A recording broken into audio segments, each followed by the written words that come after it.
Nathan Davies observes the scenery of the countryside as his family drive into town. They head to church first thing, his father, Harlan Davies, making sure to acquaint himself with the local pastor. On the drive over to the house, one of the neighborhood boys waves at the car. Once settled into their new home, the routine is the same for the Davies. They have a strange dynamic that reeks of tension.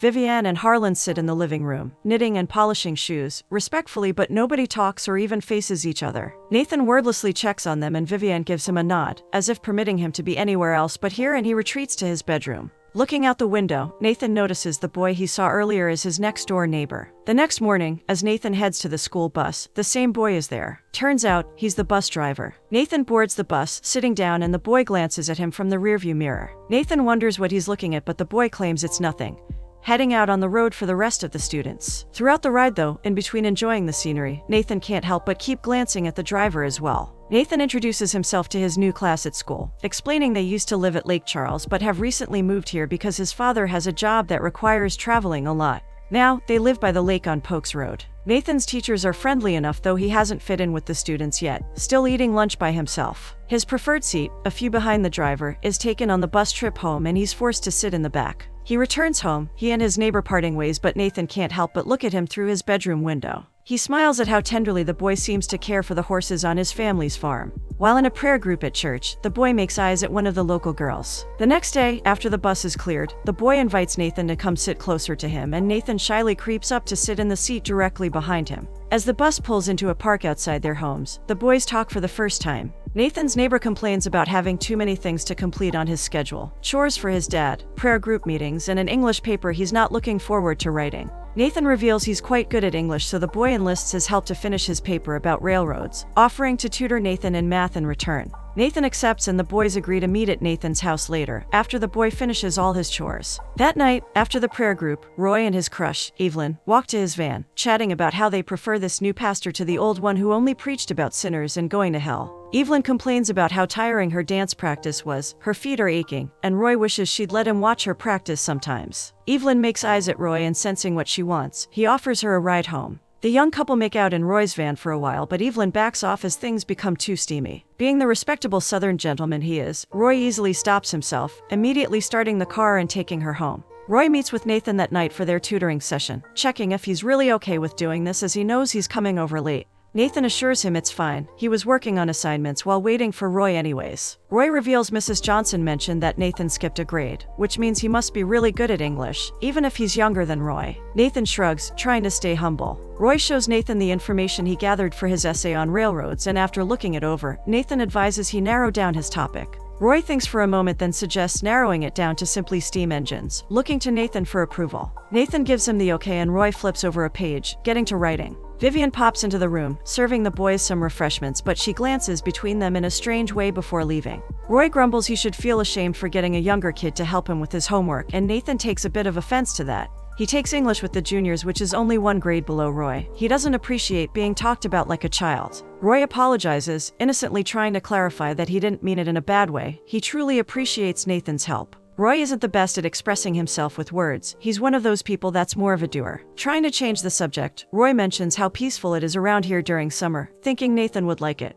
Nathan wonders if it's okay to walk in the woods, and Roy enthusiastically answers yes, chirping about how there's all sorts of cool spots out there like camping grounds, Indian burial grounds, and even a haunted house. Roy offers to show it all to Nathan sometime, though Nathan wonders if he won't be too busy with farm work. Roy shrugs, admitting he likes all the outdoor work and asking if Nathan's ever been on a farm before. He admits his family only lived in towns before, but Harlan wanted to live in the country this time. Roy's confused as to why here. After all, nobody moves to St. Francisville. Nathan simply explains Harlan got a job selling tractors in Shenandoah, as if that was the end of the story, and distracts himself by going back to scribbling his homework. Roy notes he seems to really enjoy schoolwork, but Nathan admits it's better than being home all the time. Roy claims if being home all the time is Nathan's problem, he can definitely fix that. Vivian nervously peeks outside the window, as though looking out for something or someone, and then calls up to Nathan, reminding him it's almost bedtime. Nathan gives Roy's newly written essay a final proofreading, complimenting him on how well he did, and Roy's relieved, thanking Nathan before leaving. The next day Nathan gets on the bus. Roy hands him his books with a smile, asking Nathan to hold onto them for him, and he assumes the seat directly behind Roy. At lunch, Roy joins Nathan at his table, bringing friends along too. The boys exchange glances in the mirror on their school trips, and suddenly, everything seems a little brighter for Nathan. Just like that, he's gained friends thanks to Roy. Burke, one of the boys in the group, mentions his dad's new Marlin, suggesting the boys should take it out for a spin this weekend and do some deer hunting. Roy checks if Nathan's ever been hunting, and the moment he admits he hasn't, Roy invites him to come with them, making sure he's not left out. Randy mentions they should just take the entire weekend and make it a camping trip when Burke complains that the only holdup is Roy, who can't seem to get a weekend away from his girlfriend. Nathan returns home from school, exchanging looks with Vivian, who gives him a nod before he passes by the living room, where his father sleeps, and scutters upstairs. Later that night, Roy comes up to his room for their tutoring session. Tonight, he's the teacher and Nathan's the student. Nathan joins him on his bed as Roy starts his algebra lesson, reading out the worded equation to Nathan. Roy wasn't kidding when he said he was good at math, explaining things very clearly as he teaches Nathan how to formulate the equation, but Nathan seems distracted, quietly glancing between Roy's face and hands. Nathan decides to take a risk, reaching out to put his hand on Roy's, but Roy pulls back at the initial touch. Nathan flinches too, expecting something bad to happen now, but they stare at each other, a beat before Roy reaches his hand out to Nathan. Their hands meet in the middle, their fingers intertwining, then tracing all over each other's palms. Both boys look surprised and breathless. After tutoring, the boys head outside and Roy mentions a graveyard in the woods. Nathan asks if they can go, insisting to Roy that he wants to. Roy leads the way, explaining that the Kennicott family used to own all this land, and 2 plantations, one that burned down and another deep in the woods. Hearing that, Nathan wonders why the area is called Polk's Road, and Roy shrugs, theorizing there must have been Polks on it at some point in time. Polk's Road stretches a very long way. A moment of silence passes before Roy pulls Nathan in close, gently leading him to the forest floor before kissing him. Roy's very tender and intimate, often pausing to just stroke Nathan's face and admire him. The boys strip and make out on the forest floor, staring into each other's eyes as though bewitched by love. They return to the backyard and Roy heads home, asking Nathan to bring his books in the morning. Nathan pours himself a glass of juice as he comes back in when his father appears, questioning where he was. Nathan's body language changes immediately as Harlan enters, his head dropping and shoulders squeezing together tightly as if trying to make himself smaller. He answers he was out back with the boy from next door, mentioning the graveyard. Harlan nods sharply, and though he says Roy is a nice boy, his tone and his stare feel threatening. Nathan shuffles to the side as Harlan comes near the cabinet, pulling his bottle of whiskey out and pouring himself a drink. Harlan mentions there's a western on, inviting Nathan to come watch it with him, but Nathan softly declines, afraid to even look at his father. Harlan sends him off to bed and Nathan scuttles out of the room, running upstairs. That night, Nathan looks longingly towards Roy's house before bed. The Davies family dutifully attend church that Sunday, like every other Sunday. Roy's lost in thought in his van when Evelyn greets him before the prayer group, wondering what he's doing afterwards. Roy claims he has plans, errands, homework, the usual. Evelyn offers to come with him, but Roy declines, using the excuse he has to pick up a prescription for his mom. Nathan wakes as he hears Roy's truck pull in late at night, getting up to watch him head inside. On the bus trip home the next day, Nathan's alarmed when Roy turns off somewhere he doesn't usually, driving and parking the bus between dense trees. He approaches Nathan, who feels the anxiety building in him as he gets closer, but what Roy does next is unexpected. In a whisper, he asks Nathan to touch him, pulling his shirt off and sitting on his lap. Nathan does as asked and the boys make out in the back of the bus again. He pleasures Roy in a way he doesn't expect, and Roy can't help but wonder afterwards if he's ever done this before with anyone else. Nathan swears he hasn't, and Roy thinks it's okay if it's just him and Nathan, hinting he feels a sense of possessiveness about Nathan. Roy pulls him close, kissing his forehead, and it's clear Roy has feelings for Nathan, though he doesn't say it. While hanging out in his backyard, Nathan meets Roy's mother, a kind, soft-spoken lady who invites Nathan and his family to their church for service. After Roy's mom excuses herself, Roy invites Nathan to go riding around town tonight. Nathan wants to but needs to ask his mom first, sure she'll say yes if Roy comes along and asks with him, as a friend. Roy and Nathan burst into his house and Roy makes sure he's very polite when he asks Vivian if Nathan could join him and the boys tonight. Vivian is apprehensive, reminding Nathan his father doesn't like him running around, and they have a church dinner tonight, but as she looks between the boys' excited faces, she can't bring herself to say no. The boys are elated, with Roy promising to have Nathan back by 11 p.m. sharp. He heads to the van to wait for Nathan to get ready. Vivian asks if Nathan needs any extra pocket change, but he assures her he's fine. Vivian casually mentions that Harlan has been very nervous lately and she's not been able to get him to sleep. The comment seems out of place in the conversation, and feels something like a warning. Nathan wonders where they're headed and Roy informs him they're going to meet up with Randy and Burke, cracking open a beer. Nathan's surprised to find he drinks and Roy asks if he would keep quiet about it, not wanting anyone to know. Nathan assures him he'll keep his secret. Roy reveals they're going swimming, but Nathan confesses he can't swim. Roy smirks, claiming Nathan would just have to watch him swim. The boys meet up with Randy and Burke, just as Burke lands a tricky dive into the water. Burke tries goading Nathan into making the jump, but he doesn't budge at the peer pressure, instead watching in awe as Roy takes on the challenge, diving from the same height. Burke notices how Nathan's looking at Roy and comes out to tease him, patting him hard on the shoulder and claiming he's happy Nathan came. Roy, who knows his friend, immediately starts defending Nathan, ordering Burke to leave him alone and revealing that Nathan can't swim. Burke's not deterred and in fact, threatens to throw Nathan in the water, almost tossing him by force till Roy pushes Burke off, defending him. Roy tries playing it off as simple teasing, simply complimenting Roy's dive and going back for one of his own. Nathan laments his inability to swim as he watches the other boys have fun. Roy promises next time they'll come alone and he'd teach Nathan how to swim. On the drive back home, Roy asks Nathan if he'd like to go watch a movie or something, as though trying to suggest a real date. When Nathan just quietly shrugs, Roy pulls aside, wondering if Nathan minded going out with the boys and again, offering to go out to a movie or something more intimate. Roy confesses he doesn't want to hurt Nathan's feelings, but Nathan isn't hurt at all. He softly whispers to Nathan to touch him again, leaning in for a kiss. The boys make out for a bit before Nathan mounts Roy. Roy's clearly enjoying himself during the deed, but suddenly snaps after climax, interrogating Nathan on where he'd learned to screw like that and insinuating he's been with other men before. Nathan insists he's telling the truth about his virginity, but though he likely is, Roy refuses to believe him and doesn't speak a word to Nathan for the entire car ride home. His heart shattered, Nathan's about to take his shoes off when he hears Vivian call to Harlan to come downstairs. He ties his shoes back up, getting into bed and pretending to be asleep, but flinches when Harlan opens the door. Harlan interrogates Nathan on whether he had a good time, insisting he stopped the charade of sleeping. Harlan already saw his eyes open. When Nathan is silent, Harlan threatens him with entering the room and he squeezes out a meek "yes, sir." Harlan grimly lets Nathan know that he went out under his mother's authority, not his, and casually inquires where they went. When Nathan answers swimming, Harlan antagonizes him about not knowing how. He commands Nathan to open his eyes, once, twice, each time, the threat building in his words when Vivian interrupts, trying to get Harlan to come downstairs. Harlan can barely contain himself when he faces Vivian, arguing he's simply checking on the boy and that Nathan ought to be at church with them. Weeping, Vivian insists Nathan can come to church on Sunday, desperately begging Harlan to come downstairs. Reluctantly, Harlan obliges his wife's request. Nathan sets up wires around his bed with yarn, stuffing the underneath of his sheets with clothes in order to craft a makeshift dummy. He gathers a few articles of clothing, spreads them on the floor for bedding, and sleeps on the opposite end of the bed than he usually does. Slowly, he falls asleep. Nathan's awoken to the sounds of a thud and muffled, frustrated screaming. He looks up to find Harlan strangling the sheets where he should be and bolts out of the door and downstairs. Vivian tries grabbing onto him, sobbingly asking if Harlan touched him, but Nathan doesn't bother to answer, speeding out the door and into the woods. He stops to rest by the tree that he and Roy first kissed at, falling asleep. Harlan wanders into the woods looking for Nathan, but he hides as soon as he hears him, not wanting to see Harlan at all. Meanwhile, in Roy's truck, he and Evelyn have a strained conversation. Evelyn's been trying to call him a lot lately and not getting through, but Roy keeps claiming he was busy and had stuff to do. Evelyn insists she knows when something is wrong, confronting Roy on why he's suddenly distant from her. Roy answers her by kissing her, but both parties look disappointed afterwards, with Roy just shaking his head.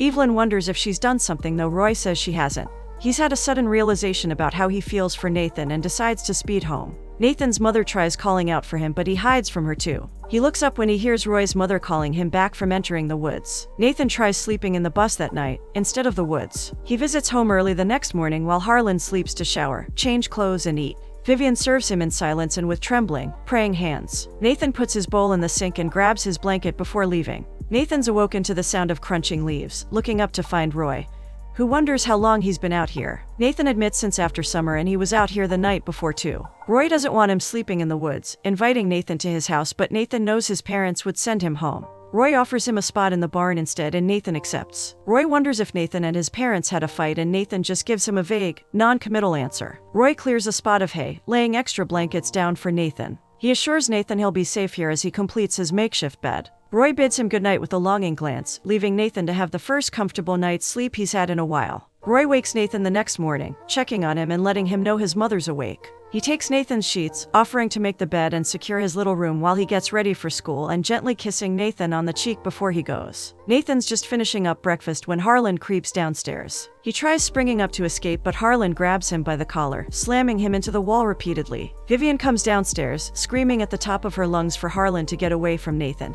And in the moment Harlan pulls back, Nathan dashes through the door. When Roy finds him, he's curled into a ball on the school bus. One day, Roy mentions having talked to Burke and Randy, informing Nathan they've got a camping trip scheduled for this weekend. Roy and Nathan meet Burke and Randy, parking their vans at the edge of the woods. Randy asks Roy, who's leading the crew, what their destination is, and Roy informs them it's a secret place his uncle showed him that's quite deep within the woods. Burke complains about nothing being out here, but Randy hushes him up, telling him to enjoy nature. At their first campsite, the boys pass around a flask of whiskey, but when it reaches Nathan, and he gets a whiff of what's in it, he passes. Burke finds it odd that he's refusing alcohol, trying to offer Roy more, but he refuses as well. Roy casually mentions how many people have perished in these woods, but Burke and Randy see through him, aware he's just looking for an excuse to try to scare them with ghost stories. The boys insist they're not scared, egging Roy to bring on the ghost stories. Roy recounts the tale of Jimmy Hicks from Madisonville, who perished because he was seeing the wife of a rather wealthy man. The woman refused to leave her husband and the comfort of his huge mansion, so Jimmy visited them one day with the intent for death to do them part.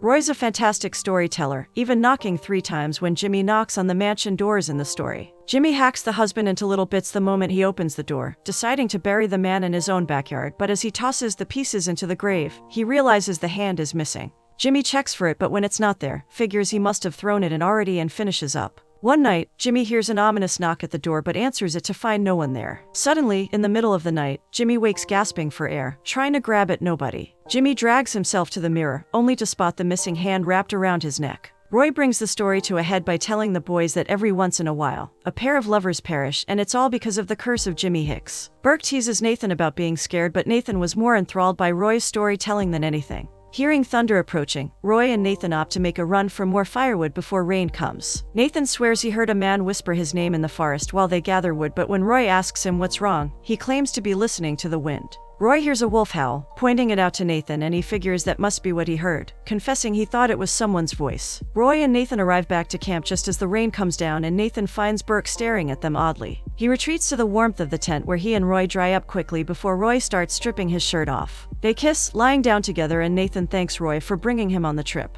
Roy thinks it's no biggie, revealing he and his father used to go camping a lot when he was little. Nathan's never been camping with his dad, and Roy takes the moment to confess he doesn't like Harlan very much, and that the man approached him the other day for a chat. Harlan had claimed he noticed how close Roy and Nathan were getting and asked if they had a lot of fun, remarking how glad he was that Nathan's getting out of the house more. However, he also claimed Nathan was too quiet, lived in his head, and made up things that never happened. Roy figures Harlan figured out he knew where Nathan was sleeping, reaching out to try to comfort Nathan. Nathan doesn't seem to want to talk about it, distracting Roy by going down on him for the first time instead. As he curls up with Roy, he wonders if Nathan minds when he doesn't return the favor of pleasuring him, and meekly, Nathan claims it's fine. The boys continue their hike the next day with their usual dynamic. Roy leads, looking out for Nathan while Burke covertly stares daggers at them. They take a break and Burke flamboyantly takes his shirt off, complaining about the heat. The boys rehydrate and Randy can't help but admit this neck of the woods is a bit spooky. Roy admits people don't come out here much anymore, though his uncle used to take him when he was younger, prompting Burke to yet again wonder what's out here as he takes a sip of booze. Roy informs them there's a farm and a big, abandoned house at the end of the road.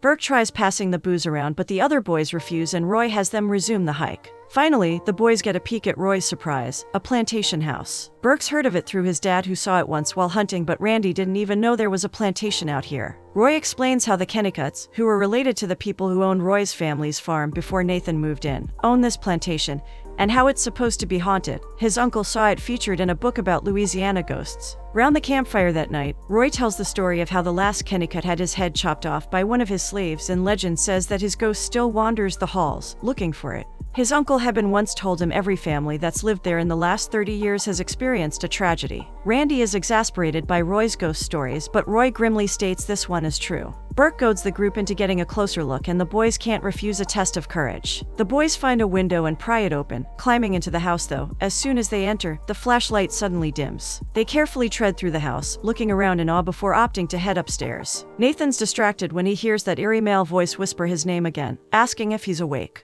He looks around, trying to locate it, but there's no one there. He heads over to the boys, who are looking in mild disgust at something they found on the floor, a bloodstain. Suddenly, a nasty smell hits them and Burke curls his nose, wondering what the hell that is. Roy identifies the scent as sulfur and Nathan quietly chimes people often say the devil smells like sulfur, a fact Randy doesn't find very funny. The boys see the shadow of a man pass across the wall, as though someone were walking by, but of course, no one was there. Randy curses and Roy checks to see if Nathan saw that. Burke insists he didn't see anything and that Nathan and Roy were pulling a prank, though Nathan insists he senses a presence over there. Burke wrestles the light from Roy, inveigling Randy to head upstairs with him. Roy pulls Nathan into an old bedroom for a seat, admitting how scared he was just now and that his uncle mentioned he saw a ghost here once. Roy's sure it's the old man from the story, theorizing that if he'd lost his head, he'd want it back too. Nathan thinks there's more ghosts than that, confessing it feels like there's all kinds of ghosts here. Roy wonders how he's sure of that, but Nathan can't explain it. He feels like the place has people in it. Nathan asks if Roy's ever been to a place where it feels like he's been there before, and Roy admits he hasn't, curious if that's how Nathan feels about this house. Shaking his head, Nathan claims it feels more like he'll never leave. Nathan hears the voice whisper his name again, louder this time, and he whips his head around in search of the source. Roy asks what's wrong, but again, Nathan minimizes it, thinking he's just hearing things. Roy assumes it's the guys, heading outside to check, and when Nathan's left alone, the shadow of a man approaches him. As the hulking shadow steps into the light, it takes the form of Harlan, who caresses Nathan's lips while asking if he remembers what they did when he was a boy. Nathan shudders at the touch, squeezing his eyes shut as if trying to make the images and the memories go away. Roy returns to find him slowly coming out of panic with a worried look on his face, wondering what he saw. Nathan just claims he thought he saw someone, but Roy can tell it's something bad. He comforts him with a kiss on the cheek, pleading with him not to look anymore at whatever horrors he sees. Wanting to do something for him, Roy gathers his courage and leads Nathan to a bedpost, kissing him before he starts going down on him. They're barely into it when they're interrupted by Randy and Burke, who obviously antagonize Roy about his pole shining skills with a look of disgust. Roy screams at them to get away, but also can't look Nathan in the eye either, storming out shortly after. Left alone, Nathan hears the voice whisper his name again. In the next moment, someone hits Nathan hard, knocking him out and dragging him up the stairs to the attic. Nathan is disoriented, and though he tries to fight back, his assailant, revealed to be Burke, relentlessly beats him into submission. Burke interrogates Nathan on the sexual nature of he and Roy's relationship, acting disgusted, but then proceeds to force himself on Nathan till he reaches orgasm. Burke is so overcome with self-loathing that he smacks Nathan over the head with a piece of wood, casually putting his pants on afterwards. Randy and Roy find Nathan's body. Randy can't believe he's passed. Randy asks Roy if he thinks everything went down like Burke said it did, but Roy doesn't believe a word of it, instructing Randy to go find him. Once left alone, Roy weeps next to Nathan's fresh corpse, gently petting his hair just as he did when he was alive. The police show Harlan Nathan's body, and he has the nerve to actually look like a grieving parent. Roy is in utter shambles at Nathan's funeral, his eyes and nose swollen red with non-stop tears. Nathan's ghost awakens in the house, casually wandering out to visit his own funeral where he spots Roy. He visits their old spot in the graveyard in the woods, then checks on his house, just in time to see his mother pack her bags and leave Harlan. He finally finds Roy in the barn, sitting on his makeshift bed, grieving. Roy senses him before he sees him, springing up to give Nathan a hug, not even questioning how he's here. As they pull away, the two exchange looks, and Nathan gives Roy a wry smile as though to confirm his suspicions. They sit down together, not speaking a word but only communication in looks. Roy looks remorseful, longing, guilty, and Nathan looks sad, equally as longing, and as though he wants to say it's not Roy's fault. Roy goes on with his daily life, knowing that even though Nathan's physical body may be gone, he's never far away. He's got a permanent seat at the back of the bus.